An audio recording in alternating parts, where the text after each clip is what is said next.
अब देख रहे हैं बिग न्यूज नेटवर्क, बढ़ते हैं आज की खबर की जानिब।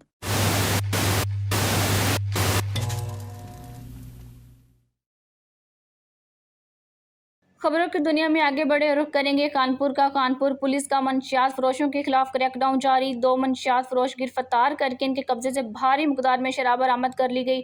डीएसपी कानपुर सैफुल्लाह खान कुरई ने मीडिया को बताया कि ये कार्रवाई सीआईए स्टाफ ने इंचार्ज शाहिद महमूद की क़यादत में की, जिसमें बदनाम जमाना मंशियात फरोश नदीम खुशक और जाहिद दश्ती को गिरफ्तार किया गया। जैसा कि आपको पता ही है, सराजी साहब पंजाब, आरपीओ साहब और डीपीओ रिजवान उमर गोंदल साहब के हुक्म पर मंशियात फरोशों के ख़िलाफ़ क्रैकडाउन जारी है और गुज़िश्ता रात एसएचओ साजा और सीआईए की टीम ने मुश्तरका रेड करके बदनाम ज़माना कुप्पी फ़रोश जाहिद खुशक और नदीम खुशक और जाहिद दश्ती अरेस्ट किए हैं, जिनके कब्ज़े से 600 कुप्पी बरामद हुई है।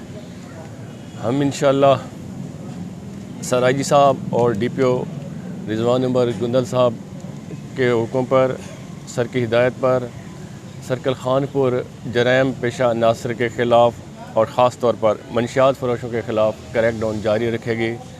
जब तक एक मंशियात फ़रोश भी बाकी है, जब तक वो हवालात नहीं आता, हम इनका पीछा करेंगे इंशाअल्लाह। मुल्ज़मान से 600 कुप्पी शराब बरामद हुई। मुल्ज़मान के खिलाफ मुकदमा दर्ज करके मजीद कार्रवाई शुरू कर दी गई। उन्होंने कहा है कि IG Punjab, RPO Bahawalpur, DPO Rahim Yar Khan के अहकामात पर समाज दुश्मन अनासर के खिलाफ कार्रवाइयाँ जारी हैं। इनके साथ किसी किस्म की रियायत नहीं बरती जाएगी।